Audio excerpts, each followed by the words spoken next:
सास बहू की कहानी रिश्तों का ताना बाना।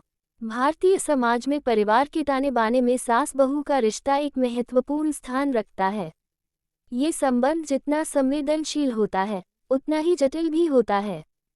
इस रिश्ते में भावनाओं का गहरा समंदर छुपा होता है, जिसमें प्रेम, विश्वास, ईर्ष्या, अपनापन और कभी-कभी मतभेद भी शामिल होते हैं। ये कहानी सास बहू के इसी रिश्ते के इर्द गिर्द घूमती है, जिसमें जीवन के हर रंग को दर्शाने की कोशिश की गई है। उत्तर प्रदेश के एक छोटे से कस्बे में, जहां संयुक्त परिवार का चलन था, वहां की रंजना देवी अपने परिवार की सबसे बुजुर्ग सदस्य थीं। उनके 2 बेटे थे, विशाल और अजय। विशाल की शादी कुछ साल पहले सीमा से हुई थी। सीमा एक सीधी सादी, संस्कारी और पढ़ी लिखी बहू थी जो घर के संस्कारों को बखूबी समझती थी। अजय की शादी नए साल में हुई थी। उसकी पत्नी पूजा एक मॉडर्न सोच वाली, आत्मनिर्भर युवती थी जो शहर में पली बड़ी थी।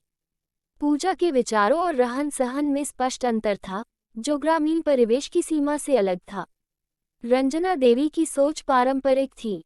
वह मानती थी कि बहू को घर की जिम्मेदारी संभालनी चाहिए और परिवार के रीति रिवाजों का पालन करना चाहिए। सीमा ने इस सोच को अपनाया और हमेशा सास का आदर करती थी। लेकिन पूजा की स्वतंत्र सोच और अपने विचार रखने की आदत रंजना देवी को खटकती थी। पूजा की नज़र में सास का सम्मान करना जरूरी था, लेकिन उसे अपनी व्यक्तिगत स्वतंत्रता भी प्रिय थी। इस वजह से दोनों के बीच अक्सर छोटी छोटी बातों पर तकरार हो जाती थी। सीमा पूजा को छोटी बहन की तरह समझती थी और उसे समझाने की कोशिश करती थी कि सास की उम्र और अनुभव का सम्मान करना चाहिए।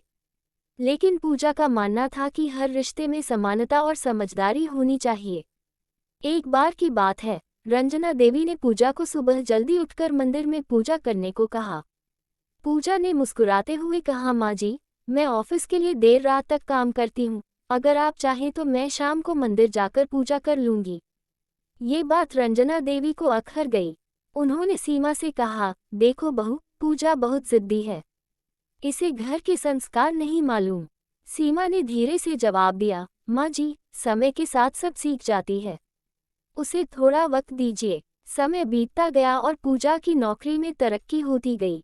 एक बार पूजा ने अपनी सास के जन्मदिन पर उनके लिए एक सुंदर साड़ी खरीदी और खुद उनके हाथों से केक कटवाया। रंजना देवी के चेहरे पर मुस्कान आए, लेकिन उन्होंने ये दिखाया नहीं।